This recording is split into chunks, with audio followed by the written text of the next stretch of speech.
ভাবে কথা বলতে পারছিল না, তেমনি উলামায়ে কেরামের মুখেও লাগাম টেনে ধরা হয়েছিল। ওয়াজ মাহফিল, মসজিদের মিম্বর কোনোটাই নিরাপদ ছিল না। উপরন্তু বিভিন্ন আলেমকে জঙ্গিবাদের টেক লাগিয়ে গ্রেফতার ও নির্যাতন করা হয়েছিল। অরাজনৈতিক কিছুতেও আলেমদের উপর নেমে এসেছিল অমানবিক জুলুম, নির্যাতন। 2013 সালের 5ই মে সাতবাগ চত্বর ট্র্যাজেডি এক কলঙ্কময় অধ্যায়। ফ্যাসিস্ট আওয়ামী সরকারের পৃষ্ঠপোষকতায় শাহবাগ চত্বরে যুদ্ধাপরাধীদের বিচারের নামে শুরু হয়েছিল ইসলাম ও আলেম উলামাকে নিশ্চিহ্ন করার এক অপতৎপরতা। সেই সময় শাইখুল ইসলাম আল্লামা শাহ আহমদ শফী রহমতুল্লাহ আলাইহি কর্তৃক এদেরকে রুখে দাঁড়ানোর আহ্বানটি ছিল এক ঐতিহাসিক ইমানি ঘোষণা। এটা ছিল এদেশের মুসলমানদের দিন ইমান নিয়ে বেঁচে থাকার লড়াই। সারা দেশের উলামায়ে কেরাম ও মাশায়েখে আযম এই আহ্বানে সাড়া দিয়ে এদেরকে রুখে দিয়েছিলেন। ফলে সেই সাহাবাইরা আজ ইতিহাসের আস্থা কুড়ে নিক্ষিপ্ত হয়েছে।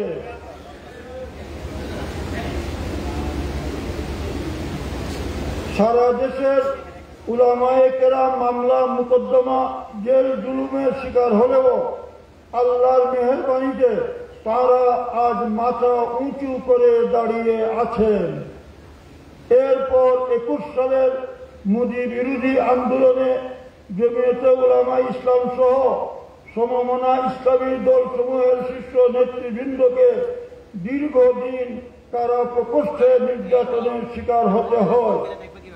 হাটহাজারী ও ব্রাহ্মণবাড়িয়ায় ফ্যাসিস্টরা ইসলামী ছাত্র জনতার উপর চালিয়েছিল জুলুমের নজিরবিহীন তাণ্ডব। এই ছবি ছিল নিছক দ্বীনি ও অরাজনৈতিক ইস্যু। তাতেও ফ্যাসিস্টদের হাত থেকে কোনো ছাড় পাওয়া যায়নি। অবশেষে 24-এর ছাত্র জনতার দুর্ভেদ্য আন্দোলনে হাজারো জীবনের বিনিময়ে অর্জিত আজকের এই পরিবেশ। এতে বিপুল পরিমাণে উলামা ও মাদ্রাসা ছাত্রের শাহাদতের অংশ রয়েছে। বিশেষ করে জমিয়তে উলামা ইসলাম বাংলাদেশের ভূমিকা ছিল আপোষহীন। সম্মানিত উলামায়ে কেরাম, জমিয়তে উলামা ইসলাম বাংলাদেশ পেছনে ফেলে আসা এক সোনালী ইতিহাসকে সর্বদা স্মরণ করে আসছে। উলামায়ে দেওবন্দ, জৈনপুর, সরসিনা ও ফুরফুরার আকাবের উলামায়ে কেরামের ব্রিটিশ বিরোধী আন্দোলনে ত্যাগ ও অবদান ইতিহাসে স্বর্ণাক্ষরে লিখিত থাকবে। এই আন্দোলন সংগ্রামের ধারাবাহিকতায় জমিয়তে উলামা ইসলাম বাংলাদেশ আজও ঐতিহ্য ধরে রেখেছে। সদা সর্বদা হক হক্কানিয়তের ঝান্ডা বহনকারী এই জমাআত আদর্শের প্রশ্নে কখনো আপোষকামিতায় বিশ্বাস করে না। ভবিষ্যতেও যেন এ কাফেলা তার এই নীতি ও আদর্শের উপর অটল ও অবিচল থাকতে পারে, আপনাদের নিকট এই দুআই কামনা করছি।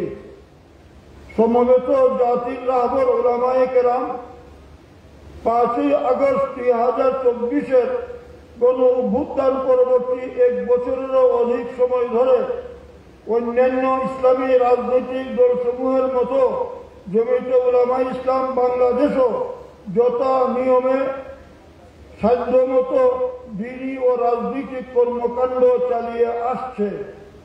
কিন্তু কিছুদিন যেতে না যেতেই এই সরকার মুসলমানদের ধর্ম বিশ্বাস ও দেশ জাতি বিরোধী কিছু পদক্ষেপ নিতে শুরু করেছে।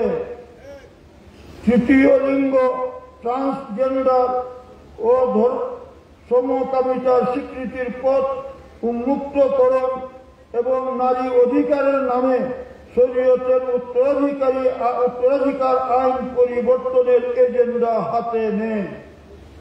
জাতিসংঘের মানবাধিকার কমিশনের অফিস খুলে যাতে দেশের স্বাধীনতা সার্বভৌমত্ব হুমকির সম্মুখীন হওয়ার সমূহ সম্ভাবনা রয়েছে, অথচ এমন ঝুঁকিপূর্ণ ও দীর্ঘমেয়াদী এজেন্ডা এ সরকারের দায়িত্বের মধ্যে পড়ে না। আবার কোনো কোনো ব্যানারে কিছু কর্মসূচি পালন করলেও পরবর্তীতে সরকারের উচ্চ পর্যায় থেকে যোগাযোগ শুরু হলে চুপ থাকতে দেখা যায়।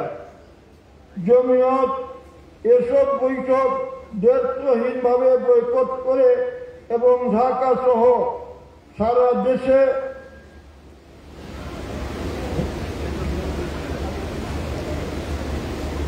সভা সমাবেশ অব্যাহত রাখে। সারা দেশে জেলা প্রশাসক বরাবর স্মারকলিপি প্রদান করে। আজকের এই উলামা মাসায়েখ সম্মেলন আহ্বান এ বিষয়টি অন্যতম কারণ। মোহতারাম উলামা মাসায়েখ, আজকের এই ঐতিহাসিক সম্মেলনে আপনাদের দৃষ্টি আকর্ষণ করে বলছি, এই অনুকূল পরিবেশের সুযোগে দেশের কওমি মাদ্রাসা সমূহ ও সাধারণ উলামায়ে কেরামের সাথে ভিন্ন ধারার একটি মতবাদের ধারক বাহকদের মেলামেশা ও কৌশলী দাওয়াতি কার্যক্রম আমাদের নজরে পরিলক্ষিত হচ্ছে। আবার রাজনৈতিক কৌশলেও তারা দ্বীনের সহি ধারার দলসমূহের নেতৃত্ব ও কর্তৃত্ব বাগিয়ে নেয় তৎপর রয়েছে। এহেন পরিস্থিতিতে আহলে সুন্নাত ওয়াল জামাতের আকাইদ ও আকাবিরে উলামায়ে দেওবন্দের অনুসৃত নীতি পদ্ধতি হুমকির সম্মুখীন হচ্ছে বলে জমিয়ত মনে করে। জমিয়তে উলামা ইসলাম বাংলাদেশ একটি নিবন্ধিত ইসলামী রাজনৈতিক দল হলেও আহলে সুন্নাত ওয়াল জামাত তথা আকাবির ও আসলাফের অনুসৃত নীতি আদর্শের ব্যাপারে কখনো আপোষ করেনি এবং এর ধারাবাহিকতা বজায় রাখতে বদ্ধপরিকর। সম্মানিত মাশায়েখে এযাম ও কওমের রাহবার উলামায়ে কেরাম, এহেন পরিস্থিতিতে করণীয় নির্ধারণে আপনাদের সাথে পরামর্শ ও মতামত নেওয়া জরুরি হয়ে পড়েছে বলে জমিয়ত মনে করে। আশা করি আপনাদের সুচিন্তিত মতামত ও পরামর্শ উম্মাহ সঠিক পথ ও দিক নির্দেশনা পাবে। আমাদের বিশ্বাস, আল্লাহ রাব্বুল আলামিন উম্মার কান্তি লগ্নে সহি ধারায় চলার পথ নির্দেশনা উম্মার রাহবতদের অন্তরে প্রস্ফুটিত করে দিবেন, আর এতে ইনশাআল্লাহ পথ হারাবে না বাংলাদেশ। পরিশেষে অনেক কষ্ট ও ত্যাগ স্বীকার করে আপনাদের শুভাগমনে জমিয়ত পরিবারের পক্ষ থেকে আপনাদেরকে সুস্বাগতম জানিয়ে আমার বক্তব্য শেষ করছি। আল্লাহ হাফেজ। আসসালামু আলাইকুম ওয়া রাহমাতুল্লাহ।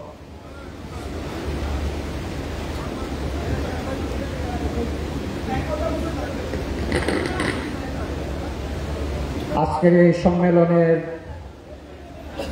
প্রস্তুতি কমিটির আহ্বায়ক শাইখুল হাদিস হযরত মাওলানা আব্দুর রব ইউসুফী সাহেবকে মোবারকবাদ। এই পর্যায়ে জাতীয় উলামা মাশায়েখ সম্মেলনের দিক নির্দেশনামূলক গুরুত্বপূর্ণ বক্তব্য পেশ করবেন জমিয়ত উলামা ইসলাম বাংলাদেশের সংগ্রামী মহাসচিব শাইখুল হাদিস হযরত মাওলানা মনজুরুল ইসলাম আফেন্দি। শাইখুল হাদিস হযরত মাওলানা মনজুরুল ইসলাম আফেন্দি।